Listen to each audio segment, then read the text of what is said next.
नमस्कार छात्रों, आप सभी का स्वागत है आपके अपने YouTube चैनल जिसका नाम है राम संस्कृत क्लासेस।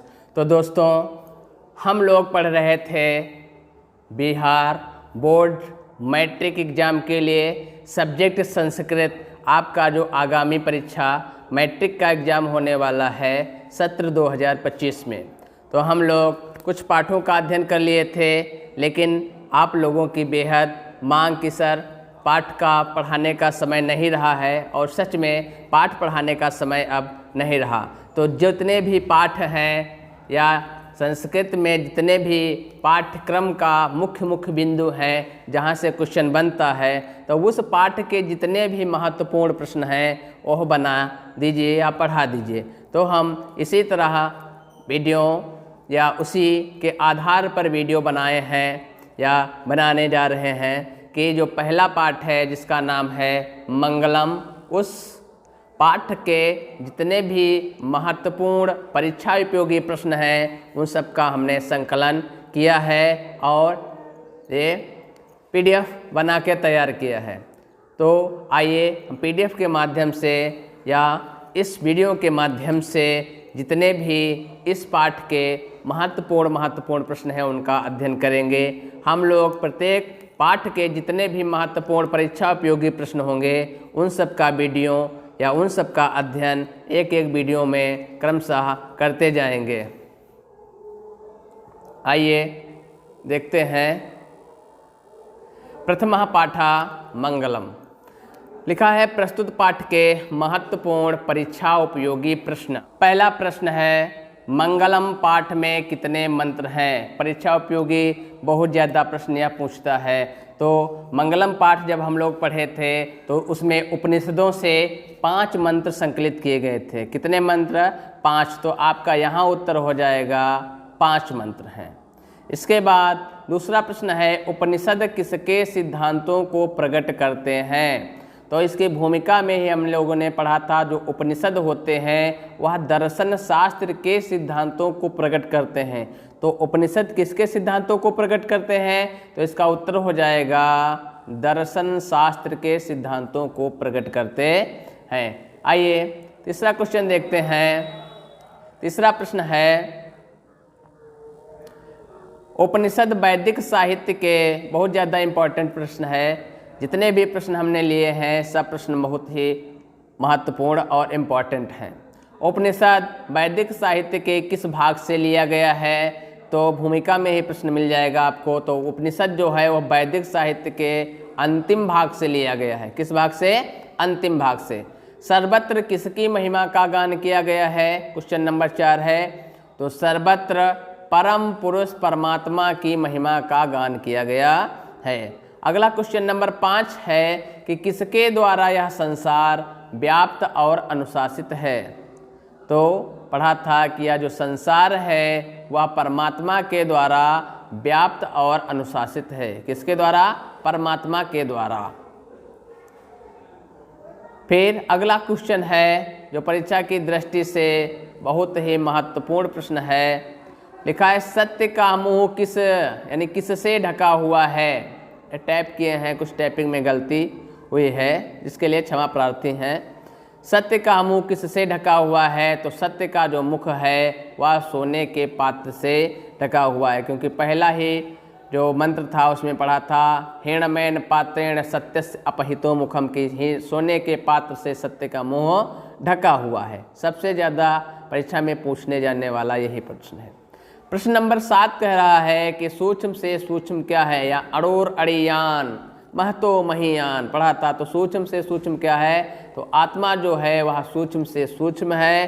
अगला क्वेश्चन विशाल से विशाल क्या है? तो आत्मा ही विशाल से विशाल, यानी अणु से अणु क्या है? आत्मा है। और महतो महियान क्या है? आत्मा है। फिर अगला क्वेश्चन है प्रश्न नंबर 9 कि आत्मा कहाँ छिपा हुआ है। तो पढ़ा था आत्मा जंतु निहितो गुहायाम, यानी कि प्राणी के हृदय रूपी गुफा में छुपा हुआ है। तो यह आत्मा होता है वह समस्त प्राणियों के हृदय रूपी गुफा में छुपा हुआ है। अगला क्वेश्चन है 10 नंबर। महात्मा लोग महात्मा लोग आत्मा को कैसे देखते हैं?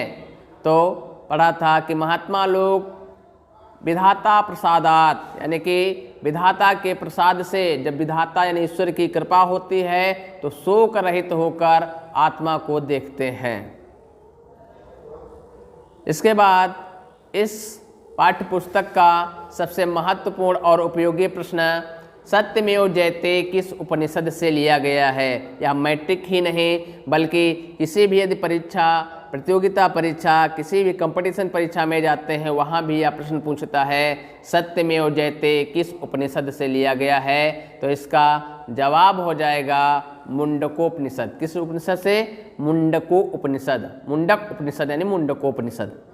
अगला 12 नंबर प्रश्न है किसके द्वारा देवलोक की प्राप्ति होती है? तो देवयानः सत्येन पंथः याति देवयानः पढ़े थे ना, तो सत्य के द्वारा, सत्य के मार्ग पर चल करके देवलोक की प्राप्त होती है।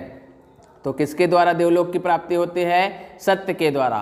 फिर परम खजाना क्या है? तो सत्यम परम निधानम, सत्य को ही परम निधान यानी परम श्रेष्ठ खजाना बताया गया है। प्रश्न नंबर 14 है नदियाँ अपना नाम रूप छोड़कर कहाँ मिल जाते हैं? तो यथा नदियाँ स्पंदमाना, समुद्र में मिल जाते हैं। जैसे नदियाँ अपना नाम और रूप छोड़कर कहाँ मिल जाते हैं? तो समुद्र में। उसी प्रकार विद्वान पुरुष भी अपना नाम और रूप छोड़कर परमात्मा में विलीन हो जाते हैं। लिखा है विजय किसकी होती है, विजय किसकी नहीं होती? आगे पढ़ा है सत्यमेव जयते, सत्य में विजय होती है। तो विजय किसकी नहीं होती है? तो विजय असत्य की नहीं होती है। किसकी नहीं होती है? तो विजय असत्य की विजय नहीं होती। ना अनृतम सत्यमेव जयते, ना अनृतम सत्य की विजय होती है, ना अनृतम, अनृतम माने झूठ की या सत्य की नहीं। अगला 16 नंबर क्वेश्चन है विद्वान पुरुष अपना नाम रूप छोड़कर किस में विलीन हो जाते हैं? जैसे नदियाँ अपना नाम रूप छोड़ करके समुद्र में विलीन हो जाती हैं, उसी प्रकार विद्वान पुरुष भी अपना नाम और रूप छोड़ करके परमात्मा में विलीन हो जाते हैं। तो किस में विलीन हो जाते हैं? परमात्मा में। आइए 17 नंबर क्वेश्चन है अनृतम का अर्थ क्या है? परीक्षा में बहुत ज़्यादा ये भी क्वेश्चन पूछा गया है, मिला है। अनृतम का अर्थ क्या होता है? अनृतम माने होता है झूठ या असत्य। असत्य को ही झूठ कहते हैं। सत्यम में सत्य, अनृतम माने झूठ, झूठ माने असत्य, झूठ या असत्य कहिए। अनृतम, देखिए यहाँ कुछ गलत हुआ, अमृतम हो गया अनृतम। अनृतम में कौन सा समास है? ना, नहीं, अनृतम बराबर अनृतम। यहाँ पर नई तत्पुरुष समास हुआ है। कौन सा समास? नई तत्पुरुष समास हुआ है। इसके बाद अगला 19 नंबर क्वेश्चन है विहाय में प्रकृति प्रत्यय क्या है? विहाय जो शब्द है इसमें कौन सी प्रकृति है, उपसर्ग क्या है, धातु क्या है और प्रत्यय क्या है? तो विहाय में बी जो है आपका उपसर्ग है, हा धातु है और लेप प्रत्यय है। कौन सा प्रत्यय है? लेप प्रत्यय मिलकर आपका बना है विहाय।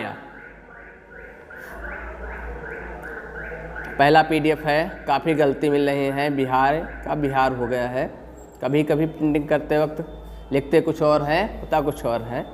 इसके बाद अगला है प्रश्न नंबर 20 देवयाना में कौन सा समास है? तो देवस्य यानः देवयानः अर्थात षष्ठी तत्पुरुष समास है। कौन सा समास है? षष्ठी तत्पुरुष समास है। इसके बाद प्रश्न नंबर 21 कह रहा है बीत शोकः में कौन सा समास है? तो बीत शोकः गतः शोका यस्य सः, चला गया है शोक जिसका, अर्थात बहुब्रीहि समास। कौन सा समास है? बहुब्रीहि समास। इसके बाद प्रश्न नंबर 22 है, आइए देखते हैं। प्रश्न नंबर 22 है विमुक्तः में कौन सा प्रत्यय है? विमुक्तः में विउपसर्ग पूर्वक मुक्त धातु से ता प्रत्यय है। कौन सा प्रत्यय है? ता प्रत्यय। ता प्रत्यय है विमुक्तः में। फिर प्रश्न नंबर 23 कह रहा है अणोर अड़ियान शब्द में कौन सी संधि है? क्योंकि जो संधि और यानी कि या समास के या व्याकरण से जो भी क्वेश्चन पूछते हैं अधिकतर आपके पाठ्यक्रम में जो भी प्रश्न शब्द दिए होते हैं उन्हीं से पूछ लेते हैं। तो अड़ोह और अड़ियान में कौन सी संधि है? तो अड़ोह प्लस अड़ियान से मिलकर विसर्ग संधि हुई है, अड़ोह अड़ियान विसर्ग संधि।